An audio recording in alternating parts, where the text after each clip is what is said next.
Look at that. I got the Bleacher Report tag team on today. On the far right, my man Graham Matthews. How you doing? I'm doing well, Mr. Randy Cruz. How about yourself? Doing good, man. In the middle, Jeff Johnson. My man, how you doing? I'm doing good, bro. How about yourself? Doing good, man. Welcome back, man. We haven't seen you in quite some time, bro. I know, Welcome I back. know. I've been floating. I've been floating. It's been a busy 2025, but I'm Nah, happy to be back with you. you're right, man. Follow Graham Matthews on Twitter at Wrestle Rants. Follow Jeff at Jeff J Says. Myself, Randy J Cruz, RENDY, letter JCRUZ. Podcast on SoundCloud, Spotify, Apple Podcasts, also on Amazon Music. Go to youtube.com/Cruise Control Podcast. Go ahead, download, rate, comment, like, subscribe, all that good stuff. Show us some love and support for you boys. On the program, we are doing this live Friday, March 28th. So if you're watching live on X or YouTube, any questions, comments, or feedback, hit us up in the chat. We'll get right to it. Jeff, I'll start with you. So we are in the WrestleMania season. WrestleMania is about 3-4 weeks away. There's been a lot of social media chatter of like, this doesn't feel like WrestleMania season. Maybe they'll get to that point at some point in time. But you being a longtime fan, does it feel like WrestleMania season to you? Or if it's not, what do you think is missing from this time frame compared to WrestleMania 40? I think it feels like WrestleMania season because it's a month before WrestleMania. Like every year, it's a month before WrestleMania. I mean, last year, things kind of got put together at the last minute. Like everything really coalesced at the last minute. And I saw folks complaining. This year, you got a whole extra 3 weeks because they finally decided to make it later. Thank the Lord, then March Madness and the Final Four. They took it off of Final Four weekend, and now it's later in the year, so you have more time to develop. A bunch of these storylines are at least a year in the making, and now it's like it doesn't feel that way. Probably because folks don't see their faves in the main event spotlight or prominently highlighted. Yeah. And I think Daniel Bryan said it best, man. These people are fickle. Fickle. The same people I seen yeeting a year ago, now you're mad that when anything can happen in the World Wrestling Federation, when anything happens, now you're like, not like that. I think the problem is, and it's something that I said, a story, it's something I've always said about like storytellers in general, whether it's TV, film, wrestling, whatever. A story doesn't suck because someone chooses to tell a story that you wouldn't tell. Right? Just because they're telling their story, not your story, it doesn't mean that the story sucks. Now that their story can be bad, it could falter, but just because they choose to do something different than what you would have done doesn't mean that it's inherently bad. You could say, "Oh, I wish they did this," or it might have been cool if they did this, but it should be cool that they did what they wanted to do, and you let it play out and you see where it goes. A lot of times we get as fans into this headcanon fantasy booking space where we have a great idea. And we say, this idea is so awesome, it's got to happen. Then it doesn't happen and you feel rejection as if you pitched it and they rejected you directly in your face. No, they didn't. They're choosing to go this way. So if they go in a certain direction, see where the destination lies. That's all I'm saying. And it's just, if you go back every year and look at these Mania builds, I think a lot of folks are looking at it with rose-colored glasses. Of course, yeah. It followed the same pattern. A lot of these storylines might develop within the last month, and then it's a sprint. Some of them are weeks or months in the making. I actually think they do more long-term planning now than they have in the past. That's my opinion. So I just say, none of this is going to matter if Mania bangs, and that's always been the case. None of it matters. Like you're going to be talking about past Manias in a minute. I've refreshed myself with the card. I remember one thing from that Mania. And you couldn't tell me that Mania wasn't fire because of that one thing that happened. But if you sat and you looked and you refreshed, you'd be like, oh, wow, how did this happen? So, yeah, it is Mania season. I understand why some people, they crave certain things at certain times. But I don't think that it hasn't been a bad build, especially from where we were last year. And the talk about the build last year and where we're going to go to this year, I think we're in a good spot. So what's the 1 or 2 builds we have going on currently that you say, you know what, I'm looking forward to this more than that?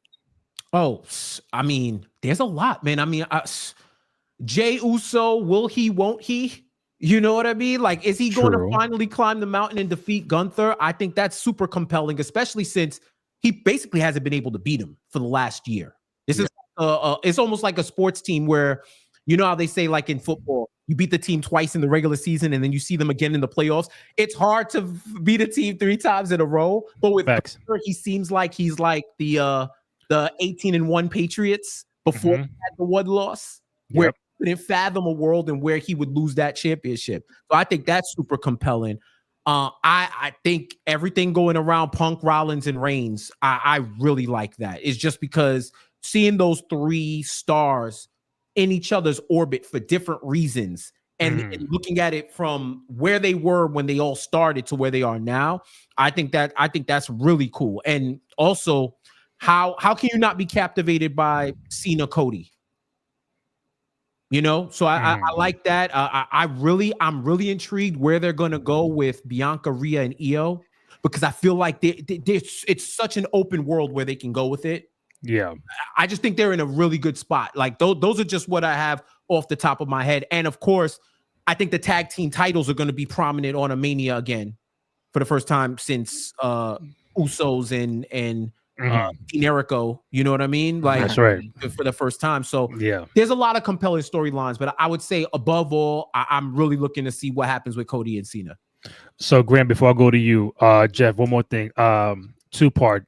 What do you? Because the first time you've been on since he made the heel turn. So your thoughts about John Cena making the heel turn, and do we officially get this triple threat between Io, Bianca, and Rhea for Mania following Monday's match? Because Bianca would be the referee in the rematch with Rhea and Io, or do we really come back to a one-on-one match at Mania, or do you think it still is going to be a triple threat match?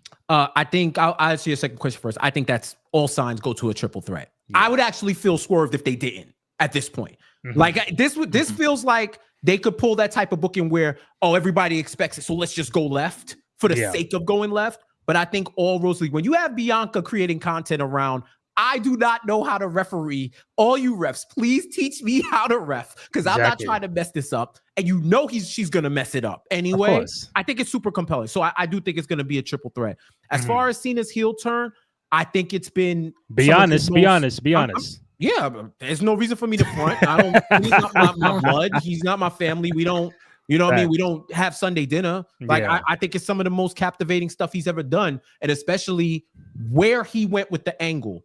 Because a lot of folks figure if you make a heel turn, you're supposed to make this whole transformation, and you change your music, you change your gear, you change your mentality. Like, remember the suit used to be your heel outfit? Exactly. All of a sudden you start wearing suits, you're like, oh, here go the boss and the corporations and all of that.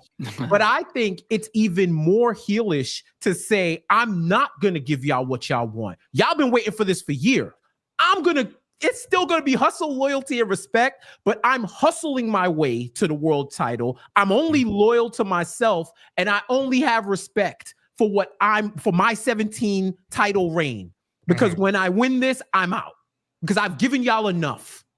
And now it's about me. And this is something that we haven't seen for Cena in a while. The fact that he's bringing up every single talking point the internet has had about him, every single criticism. And he's like, all right, you know what? Y'all been saying this about me for years. So now I'm going to lean into it. And you're going to hear, like, that music is mine. This outfit is mine. These jorts, I own the jort culture right now. I'm not giving it up. I'm running like this. And this is how I'm going to carry myself from this point forward. And if you don't like it, that's cool. I don't need any of you. I think the line that we have for heel Cena right now is the Make-A-Wish. I think that's the one place he's never gonna go. And I don't need him to go there, because I feel like even them kids is probably like still supporting him, because that was really the biggest issue with Cena going heel. It's like, yo, this dude is literally Captain America, bro. Like he cannot, like we can't have this. But I do think, short of crossing that line, which I don't think he has to do, I think what he's been doing is cool. I think it's braver to do this now than to just go out on his goodwill tour. Because I think everybody as fandom has come to the consensus that, all right, we love John Cena. We're going to celebrate him. We're really not going to see him anymore. So he's going to go out on top. We're going to make sure we pour our all into him. And he goes a whole different direction and now wants the booze and wants the animosity and wants everybody to boo him and want them to revile him because he's turned on everybody when we expected that we were going to finally accept you and celebrate the 20 plus years that you gave to us. And now it's like F you, which I think is super brave. It's super innovative on their end, because for all the talk of going heel, it's like I didn't expect it. I just said, okay, he's just never going to be a heel again. That's fine. Whatever. Like, I understand. But for them to do it now, I'm like, wow, he's getting to do the one thing he wanted to. People wanted him to do before he gets out the door. Yeah. But now it's on his terms. So I think it's cool. So Graham, to Jeff's point, someone wrote a chat. What's funny is how much talk about the build to Mania is people are losing the sight to the cool ass matches that we're going to get, like Charlotte and Tiffany, not going to make everyone forget about the build when it happens. What do you think? Yeah, I mean, on that example specifically, you can honestly point to a lot of the women's matches in recent years. I think Becky and Bianca had a very good build because that was dating back to SummerSlam when Becky beat her in like 20 seconds. I think they had a very good build. But if you look at like Charlotte and Rhea, which in my opinion might be the best women's match in WrestleMania history. I mean, yeah, they had history dating back a number of years and whatnot, dating back to like the pandemic era. And then in 2021 as well, Charlotte had her number. The build to that match specifically in 2023 was not good at all. I challenge anyone to go back and find any moment that those two had to get with each other in the build up to Mania 39 in 2023 that would have justified them going on last. Now, the match itself was main event worthy, and they ended up going with Owens and Zayn versus the Usos in that spot. But the feud itself, at least at that point, the creative effort was lacking a lot. But those two women went out there and had an amazing match. Same thing, honestly, like we look back at this match and it's a classic. It's a great Mania main event. Sasha and Bianca, not the first women's main event, but the second one for Mania 37. That build also sucked. I think a lot of people forgot about it. There were no fans at that point. This was during the pandemic. But a lot of the build for that match was them feuding with the tag team champions at that point, Nia and Shayna, I think. A lot of people don't remember that. But the match itself sold itself. And they ended up going out there and having a great match, and Bianca won. It was a great moment. So, yeah, people forget about the build. I still think the build is important in getting people excited for the match. I mean, obviously, the whole point of the build is to sell people on the show. Will they buy the show? Will they go to the show? Especially, guess what? When they're paying hundreds of dollars to fucking go to these shows. If I was paying money to buy a ticket, I mean, I'm a mark, I would go anyway. But like a casual fan would probably think, these matches, they might not be thinking the same way that we are. Like, these matches are going to be amazing. What we're seeing on TV may not be exciting enough for me to go buy a ticket on Peacock, it's $10, but it's not the same thing as it was, 10 years ago or 12 years ago with paying $60, $80 on pay-per-view. So the build is important, but I do agree with you guys, though. Like, a lot of the times in retrospect, you don't remember the build to a certain match or a certain pay-per-view, specifically a Mania. If the Mania delivers, it's not all that matters, but that is a big part of it. I think Mania itself, I do have some issues with the build and what they've done with certain matches and what they could do better. Mania is still a month away, so they still have time, obviously. This isn't like the final week. That being said, though, I still think the show will be very good. Every Mania for the last 3 or 4 years has been good to great, and I think this will be no exception, if only for the match quality on paper and the execution of said matches. So Graham, before Jeff chimes in, so I'll ask you this: when people say that they feel a certain way about the build, that it's not to their liking, is it the fact that what Jeff said, they're not getting the matches that they want, or if you're gonna say, all right, it's X versus Y, but the lead up to it, there's no story, the matches, like what do you think? Why do people say the build is lacking? Like, what are the main reasons why, especially for this WrestleMania? Yeah, I think it's a little bit of everything. I think what Jeff said is 100% right, but I also think, like, for example, if I think, again, I'm a mark, so I always look forward to Mania. And you asked Jeff earlier, like, does it feel like Mania season? Yeah, for me, it feels like Mania season because it's March. It's always WrestleMania season. It is, but it's the same thing with like March Madness and shit like that. So I get why people would feel otherwise, though. But I feel like if I were to say, and we can get into it as far as certain matches, what I think they could be doing better. Like, I still think they should further flesh out the Cena heel turn. Cody and Cena, I want more of a back and forth with those two. The Cena promos have definitely been the most interesting he's cut in years, obviously, of course. But I want to see Cody and him kind of go back and forth. And I thought what we got this week was good. The whole last champion thing, bringing up the spinner belt, thought that was great. But then he walked off before we can get more with him and Cody. Now, of course, we have a month to go till Mania. But to my understanding, Cena's only advertised for this coming Monday. And that's it. He's not going to be there until Mania, which is kind of ridiculous. Bye-bye. But that's just stupid to me. But anyway, Yeah. I say I have an issue with that. And not me personally, but I feel like people that may have constructive criticism or just may think that something sucks for the right reason. And I'm not saying my opinion is better or worse than anyone else's, but I'm just saying anyone that has like a criticism may get lumped into, well, you're just not happy with the build because, whatever. You know what I mean? Like, I feel like there's a lot of bad faith out there with what Jeff said. I completely agree with that. Some people don't say, well, CM Punk's not facing Cody, so I'm not looking forward to him facing Roman and Rollins because I wanted Punk and Cody. I wanted Roman and Punk one-on-one. I mean, yeah, I wanted that stuff too, but I think what we're getting instead. Or Roman the Rock for the last 5 years. That was literally the entire, not everyone. I don't want to generalize and say everyone, but there were a lot of people last year. We talk about the build getting exciting and there were highs and lows and there was mess there for a while. But there were a lot of people that like, you know what? This build sucks. I wanted Rock and Roman. We're not getting Rock and Roman. So this build is terrible. No, first of all, it didn't make sense to do it last year. And second of all, what they're doing instead is not even that it's better, but like you're not even giving it a chance to breathe. You know, like Cody and Cena wasn't the direction that I would have gone in. But I mean, they're making it more interesting for all my criticisms of how they could be executing it. Heel Cena is like, think about an alternate universe where we get non-Cena heel and it's Cena as a babyface versus babyface Cody. The build wouldn't have been awful, but it would have been a lot more boring in my opinion. Like what we're getting now is a lot more interesting, and it still could be more interesting. I want to see it be better, but I also recognize it could have been a lot fucking worse, especially compared to builds of Manias for the last decade when we got Roman and Brock back and forth for what felt like a million times in the last 10 years. You know what I mean? Like, it could always be worse. So I don't really think there's any one reason. People do want to see their favorites in Mania. I agree with that. But I also think a lot of people want to see this company do better, not rest on their laurels. I feel like the international shows, the crowds are great. But like when Punk is out there saying, he's out there, they're out there singing his song. It's cute for the crowd to do that. But then when Punk's out there saying, well, I'll be on SmackDown this Friday, then what the fuck? Like, there's a waste of time. Like, give me more meaningful content. You know what I mean? I just want to see them do better, but I also recognize it could be a lot worse. So I'm looking forward to Mania, but I think there's a lot of different opinions as to why it feels underwhelming so far. Double J, what do you think? I agree with Graham said. It's a little bit of both, and I'm not going to say like I try to stay away from extremes and absolutes as much as possible, right? Because I just realize especially in this era, we can go to both ends of the spectrum and just sound ridiculous, right? Even though it might be entertaining, we might sound ridiculous, right? I do think it's a combination of a bunch of things. You brought up Charlotte and Tiff. Ice brought that up. That might be an example where, maybe we could get a better build out of that.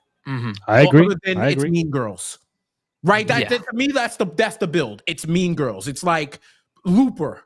That's like the build. It's like the new Charlotte and the old Charlotte are battling each other, right? And you can get that. Like sometimes you get those matches where it's just this person's a great wrestler, that person's a great wrestler. We about to see great wrestling, and that's just the story. Sometimes it's like that. Like I remember when that year in WWE when they were on the road, they were on a tour, and then sickness was going through the whole, I forgot what it was, but it was like a sickness was going through the roster, and half of the people couldn't make the shows because they will get, let's just say, I forgot what it was, but it was like, this is called food poisoning. Food poisoning was going around, and half the roster couldn't make it, and we ended up getting AJ Styles and Finn Balor. You remember like the measles, right? Or something like that? Yeah. It was something where people were like throwing up and could not compete and all of that. One of those, I wouldn't wish it on my worst enemy type this season. Yeah, that's right. That's right. Yeah. So Finn and AJ Styles fought, and I think I want to say it was on a pay-per-view or it was TLC 2017. Yeah, there you go. And they just fought because of circumstance, and they had a phenomenal match, if no pun intended. And I remember I wrote an article where I said sometimes you could have a match where the story is the wrestlers themselves. That shouldn't be your whole show, but sometimes you could just put two wrestlers together and they'll be able to tell the story in the ring. And even with the Bullet Club of it all, outside for the fans, that was kind of like, oh, we're seeing two versions of the Bullet Club leaders going at each other. It was similar to when Arkansas played St. John's, and it was Calipari against Patino. They played on different teams. They faced each other before. But if I'm not mistaken, this might have been the first time Finn and AJ, I don't know if they did in Japan, but this might have been definitely in WWE, but this was like the first time Finn and AJ fought. Yeah. Might have been, So yeah, I think so. that Yeah, was no, like, definitely was. that was an example where the build was the wrestlers. Yeah. Right. Now, to Graham's point, we could have got an awesome build if it was leading to Finn and AJ. Like, I know they probably were like, fuck, but we got to do it. Yeah. We got to do it because we got no bodies. Right. Exactly. I think if you go down the list, I think Cena and Cody, to Graham's point, you probably could have minor tweaks to make it better. Like, do we want the back and forth now? Do we want them to wait? Especially if Cena isn't going to be around, right? Punk, Rollins, Reigns. I feel like, as this thing on me, I feel like Punk, Rollins, and Reigns is something where you can always get more. You can always get more from them. Yeah. But they can carry it. Becky, Rhea, Io. I think you can agree. Maybe a little bit more, maybe something else. But I feel like they have converging storyline. I think giving Io the win and letting her come in as champion was a good way to give her agree with that, in the match. Yeah. I think that was an excellent way because now she's the champion. And what's the story? Rhea's never beat her one-on-one. B low-key has like a 500 or below record against Io. She's been kryptonite for both of them. Bianca has her own who done it with Naomi and Jade in the background. So it's like, B, are you the symptom or are you the cause? And then Rhea, and funny, Bianca had a TikTok where she said it. Rhea's in this match because she's Rhea Bloody Ripley. and because Bianca had a hand in her losing her title, right? Where the world knows she hasn't and never beat Io one-on-one. Now, my friend is out there rooting for the woman I've never beat. And you already got your title match. I gotta win this to get to Mania. So there's a lot of interconnected storylines, but I can understand you wanting more. I'm thinking some other matches that have already. I don't know if Braun is probably going to be in a multi-man IC match, and that's like an example where it's like Braun Breaker, Penta, throw in two more good wrestlers, and that's a good showcase match because you need different types of matches. So I say all of that to say, you can add, there's definitely some matches where I could say, especially Charlotte Tiff is probably the poster for, we could do something more with this. But everything else, I think, is a good enough build to where if you was dropping $60 on a pay-per-view, I feel like Cody Cena alone sells this. Honestly, sells both nights. That's a fact. A lot was said, so I'm going to backtrack a whole bunch of stuff. Where do I start? So, matter of fact, I'll go real quick with the men's. I go back to the women. You mentioned Braun Breaker might be in like I kept seeing a fatal 4-way for the IC title. I'm seeing him, Penta, Dom, and Finn might be the 4 people in this match. Yeah. So I'm like, cool, great. Like, I don't put a fucking ladder match. Me and Graham's theory for years have been, bring back Money in the Bank ladder match back to WrestleMania. It don't need to be its own show. Hell in a Cell is its own own match. No more show, but tell the books that. I mean, you make Money in the Bank not a fifth, a part of the Big Five now, and then you get your wish. Honestly, yeah. Like then anyway, a 4-way match. I'm thinking like, I keep saying like, would Braun Breaker. Just a theory for what I've been seeing, all the promos. I've been seeing Aleister Black, this number 4 and white and smoke. All right, cool.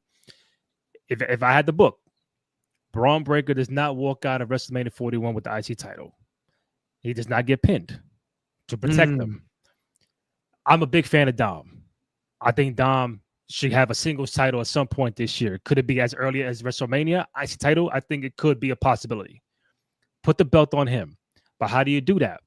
If you bring back Aleister Black at WrestleMania to be like the new leader of Judgment Day, also you kick out Finn Balor, because I think that's the signs we've been seeing. Like Finn is getting like, all right, pushing out the door kind of vibe from Dom and Liv and everybody.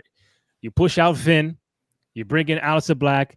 He's a new leader of Judgment Day, but Aleister Black makes Dom win the IC title because he's part of Judgment Day.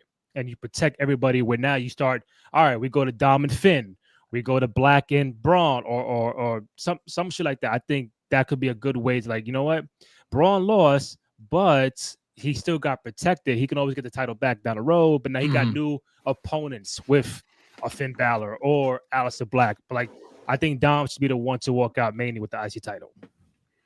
I could see that. I mean, I think honestly, I don't think Balor wins. I think the only reason Balor's probably in the match is to take Dom wins. No, I know. I'm just saying, I think the only reason why Balor's in the match is to probably take the pin. I mean, this guy, all he does is fucking lose. Yeah, I could see Dom walking away as champion. So because I think why have two Judgment Day people in the match? Well, they're teasing tension with the two of them right now. They're doing the same thing. Honestly, we might end up with a situation where it's that four-way that you mentioned, but then also on the SmackDown side of things, we're getting Knight and Strowman tonight for the U.S. title. I doubt we get a title change. I don't think we should. It probably ends up being Strowman, Knight, Fatu, and Sikoa. It's the exact same formula on both brands, which I don't like that. I don't even like the fact that we're getting two triple threats. I feel like that's kind of lazy. But, you know, I mean, the matches will be good. And there is a story there. It's not like four random people, to be fair. Like, I have my issue with it, but at least there's the, you know, story of teasing tension with Dom and Balor. And then on the SmackDown side, it's Sikoa and Fatu. Now, did I think that we would get Fatu and Sikoa one-on-one? Yes, but honestly, if you do that match one-on-one, Knight ends up on the card defending the title. Braun defends against Penta. And you also do Dom and Balor. That's like 15 matches. And then we end up back at the Manias that were like 10 matches a night, or like an AEW pay-per-view where they're like, we got to have all these singles matches, and then shit gets lost in the shuffle. I understand not doing that stuff at Mania when instead you could save it for Backlash. That's like a Backlash match at this point. So it has pros and cons, and I think both matches will be good. But yeah, I think Dom walking out as champion, to your point, it's very possible. I could totally see that happening. And real quick, Randy, to Graham's point, those matches have storylines within it. So like if Kevin Owens was on this show right now, because you know Kevin Owens' gimmick is he watches everything. And he is the continuity editor of WWE for the whole WWE. There's nothing that you can get by him where he won't say, well, why are you guys a tag team? Did you attack him? Did you try to attack He's that me? DiCaprio meme. Like, oh shit, right there. Yeah, exactly. Like, I saw a clip of him and Elias when Elias was asking him to tag team. He's like, I saw that the other day. You put me through hell. And then now you want me to believe that y'all two are different people. Because the whole thing was he was saying the whole time. And he brought it all up. And I wondered if Elias in that moment either forgot his lines or was like, what could I say? Exactly. You're right. Like, you know, he's just like, hey, man, you just got to do it. And then, you know, Kevin's like exasperated. There are stories, and I feel like what they've done subtly over the last couple of Manias is for the casual fan, they make the spectacle matches and then work. The build is really for those spectacle matches, right? A lot of the lower card matches, and I don't like to say lower card, but like the workhorse matches, they're for the people who watch day in, day out, they make sure that you're invested. At least there's some, they'll try, and I'll say that over the last couple of years, there are interwoven stories where they put it all in a match. Like Gunther, Sheamus, and Drew at 39. That was like interlocking story. They both tried to beat Gunther. They couldn't beat him for the IC title. Sheamus never won the IC title. That's his white whale. Drew and Sheamus, they are friends who love to fight, and they've been fighting their whole life. And now this was just a match to see, like, this was almost like the BMF match of WWE. Yeah. And it all sold itself for the people who watch day in, day out.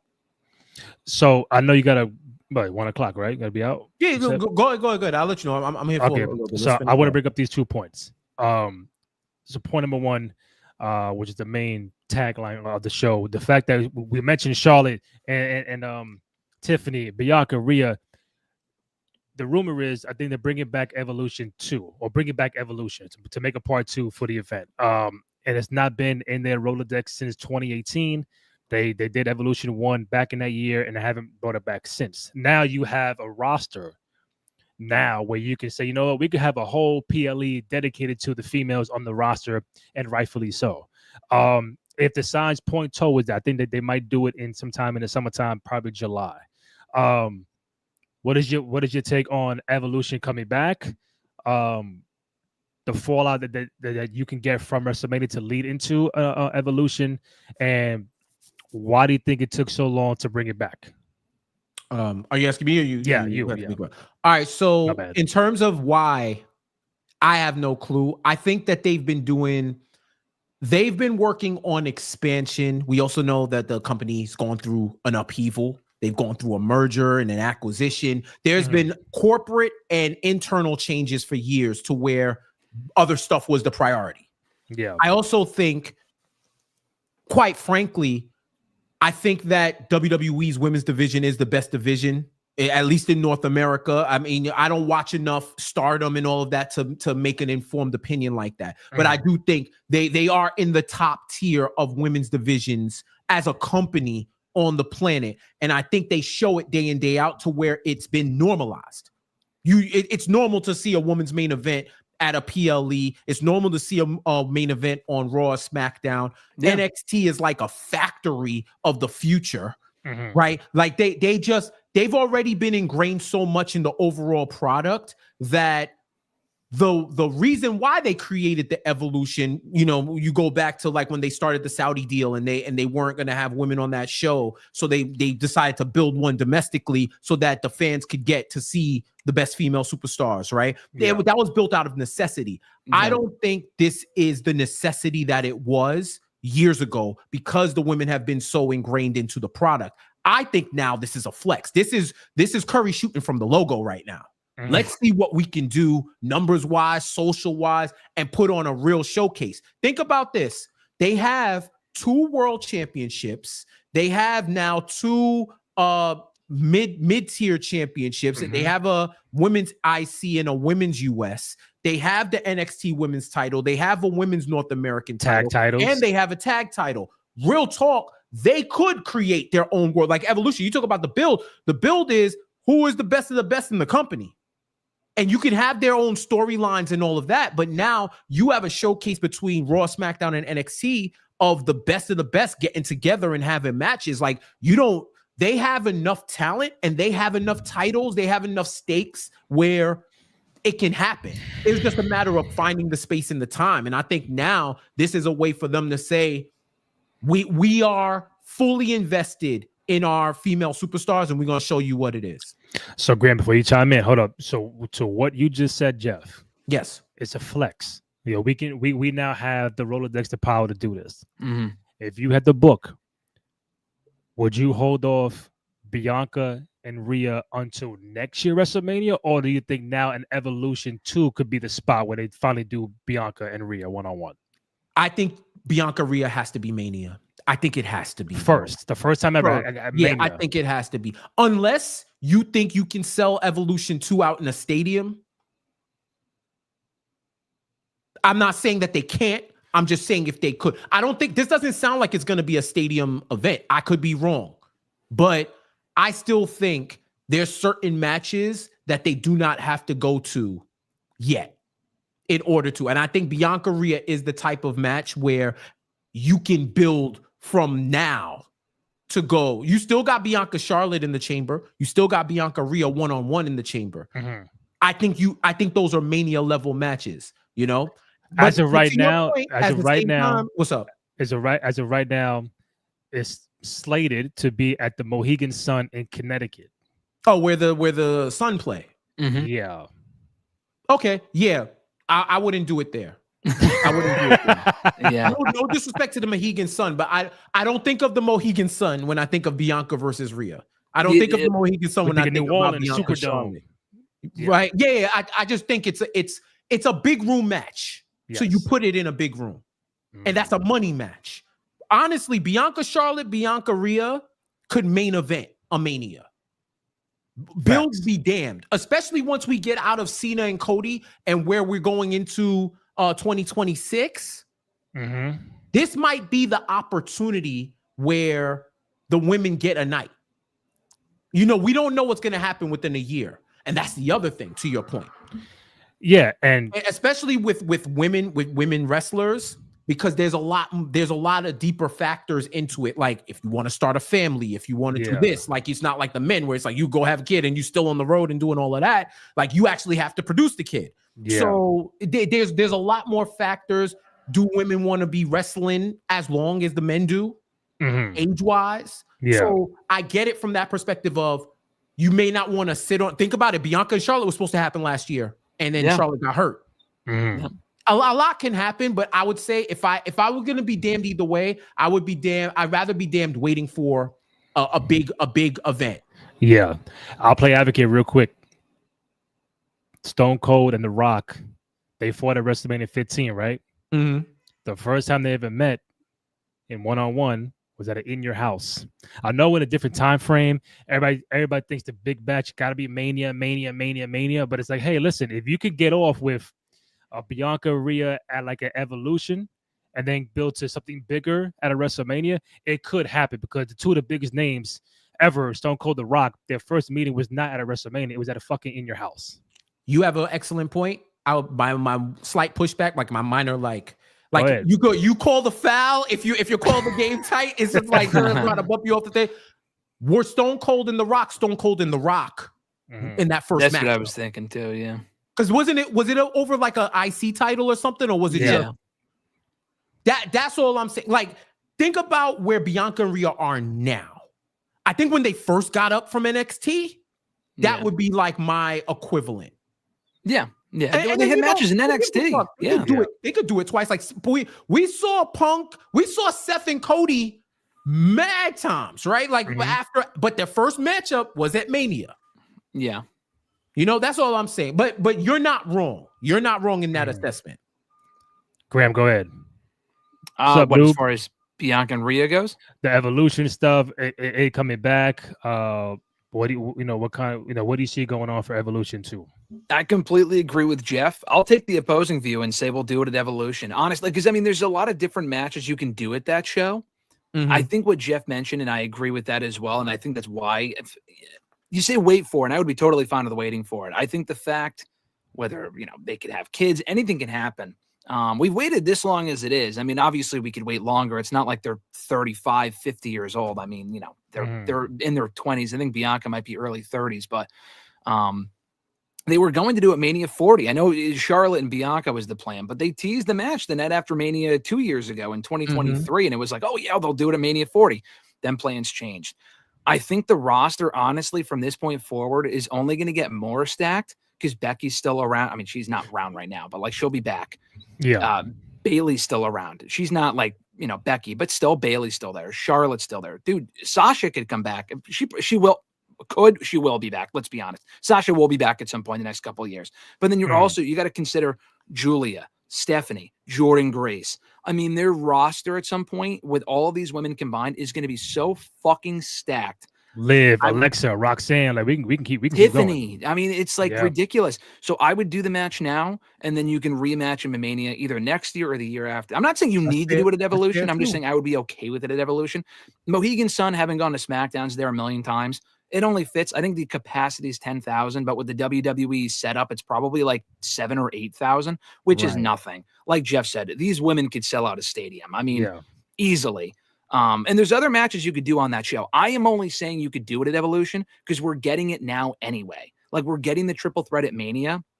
And I could see a scenario where they continue feuding through the summer, and that's the big blow off. Like Charlotte and Becky Lynch had a match at Evolution, the first one. That wasn't their first major match. They had a million matches at that point, but they were already feuding, and they carried it through that first Evolution, and they had this amazing last man standing match and blew it off there. So I would be okay with it. I think the overall show, they have a lot of possibilities for what they can do, though.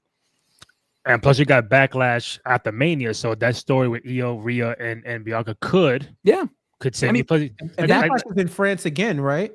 Or is it in St. Louis this year? St. Louis. Okay. Yeah. Evolution's, if reports are to be believed, WrestleVote said this summer, but the initial, I'm just saying I could see this feud, and we're only getting the early stages of it. This three-way feud, you could carry this on with these three women, or just Bianca and Rhea coming out of Mania for another 2.5 months. Easy. And have those two main event that show. And Graham, you know what else we haven't factored in? The TNA of it all. Oh, of course. Yeah. You mentioned NXT, but I forgot about TNA. That just popped into my head. Yeah. You could even have it like part invasion angle. Because at this point, I don't even know if it's an invasion anymore. You can't, once you announce the partnership, it's no longer an invasion, right? Of course not. Like exactly. Now you guys are like annexed and whatnot. Yeah. Like, you know what I mean? It's like y'all work together. But Yeah, like I'm just thinking about that all, the TNA of it all. Like this could be like a real showcase if they wanted to go that route. But even without TNA, I think they have enough. More than enough, actually. Yeah. To Grant's point, so we're doing the timeline. Mania, April, Backlash, May. For what I see, they're trying to do Money in the Bank in the first or second week of June. Yes. Then it's Evolution.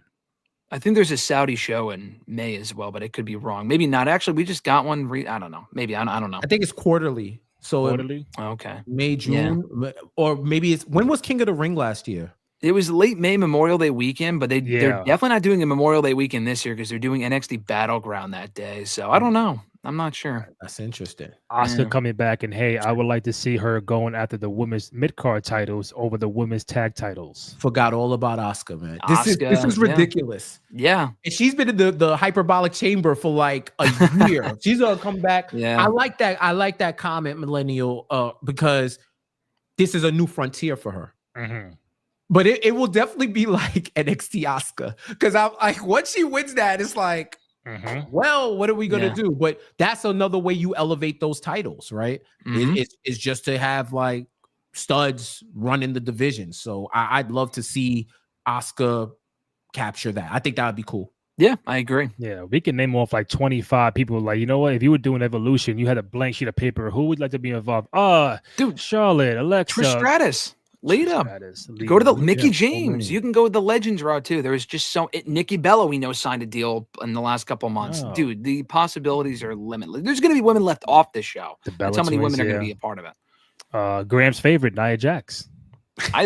You say that ironically, but she's a whole lot better. Don't front. Yeah, no, I'm not shitting on Nia. Okay. I think Nia is very good. She's become very good. You got Bailey too. You got Roxanne. You got Lyra, Chelsea, Stephanie Becker. Like, come on, man. Julia, Jordan, Cora Jade, Jordan Grace, Kalani Jordan, Jada Parker, Jada Parker, Fallon Henley, Lash Legend. Legend, the Meta Girls, Tatum Paxley.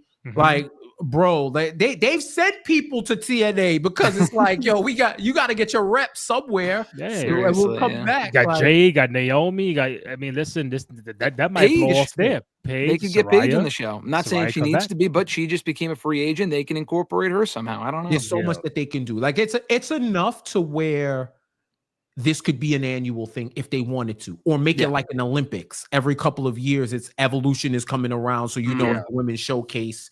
I think it would be cool. Like, to your point, the Money in the Bank winner could put the briefcase on the line at Evolution against somebody. There you go. There's a storyline. It rarely happens in WWE, but I know with I think New Japan, when they win the G1. They defend the G1 title all around, and usually it's a foregone conclusion unless some shit happens. But yeah, like, I think there's so many ways they can go with it that I have the utmost confidence, and they will sell Mohegan Sun completely out, easily. Easily sell Mohegan Sun out.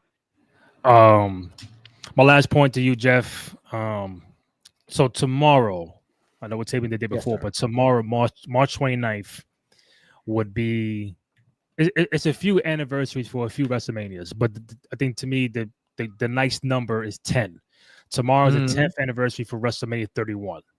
And this is a WrestleMania that has been, as time goes on, you ask people, oh, what's your top 5, top 10? 31 has been creeping in people's answers, mainly because of the Seth Rollins cash-in, the Brock and Roman match before that, this thing and Hunter. You got John Cena. A lot of things happen at 31. Still one of those one-day WrestleManias. When you look back at it for 31, what comes to your mind? And plus the moment of the Seth Rollins cash-in is still being like, affected in today's landscape, still with Seth and Roman still beefing. What's your take on 31? I'll forever remember 31 for Seth Rollins helicoptering the title and how he ran in some of the best cardio I've seen from any athlete, running that whole ramp, getting in, hitting his move, 1, 2, 3, winning the title. Super shot. Super shocked. I think that was one of the most shocking cash-ins because nobody expected it. So Brock and Roman is like, all right, they're gonna wrestle. Maybe Seth comes out afterwards or something, you know, like, but not really to cash. So that was like the shocking thing, and it probably something that's kind of lost to history now, but was prominent was the Triple H Sting match. Where it was like the DX versus NWO. Yeah. This was like the old head match. Like if you were an old head with the 90s, and you're like, oh, I'm an NWO guy, I'm a DX guy. Back in my day. The barbershop match where it's like all your favorite names came in and all the uncles came out and had a match. That once again to Graham's point about builds, I felt like the build was the history. I felt like that match probably could have done more. Like knowing now what we know about what Triple H was going through with the heart and all of that, like years later, I kind of wish like we got more because you never know when this thing is over for people. So I kind of wish we got more. And this also made me wish Sting, I get it with principles. I just really wish he would have made the jump a few years earlier. Yeah. I feel like there was so much, you know, Sting might not be everybody's cup of tea, but I feel like storyline wise, he would have been able to have some great matches. He would have had his Undertaker match. You know, you could have probably gave up. Shoot, I don't know. Damn, Shawn Michaels and Triple H both wrestled Taker twice at Mania, and I don't know if I would give those up. But maybe one of the random ones that he had outside of that, it could have been Sting. It could have been Sting. Sting. I think Sting on Undertaker at a Mania would have been phenomenal, man. I think it would have been really awesome. That match more than anything made me wish that he would have came over at least a year or two earlier.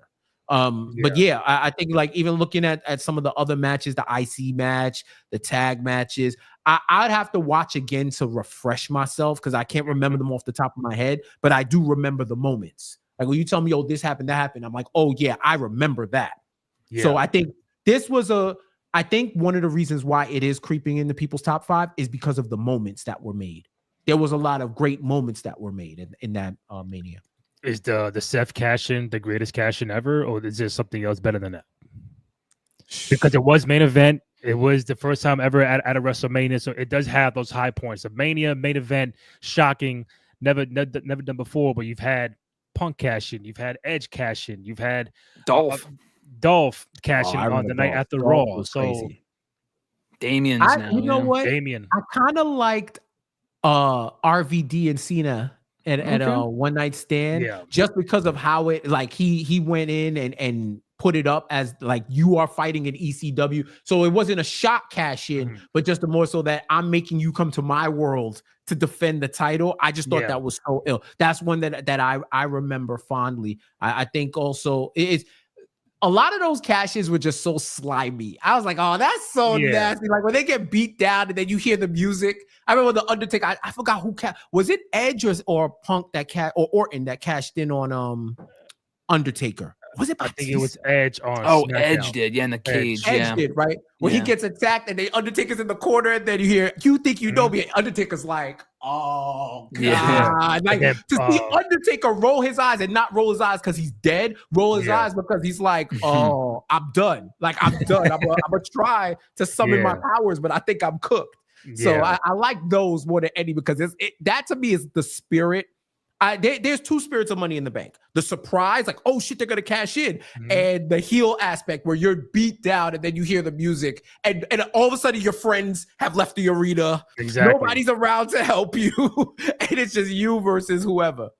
Yeah.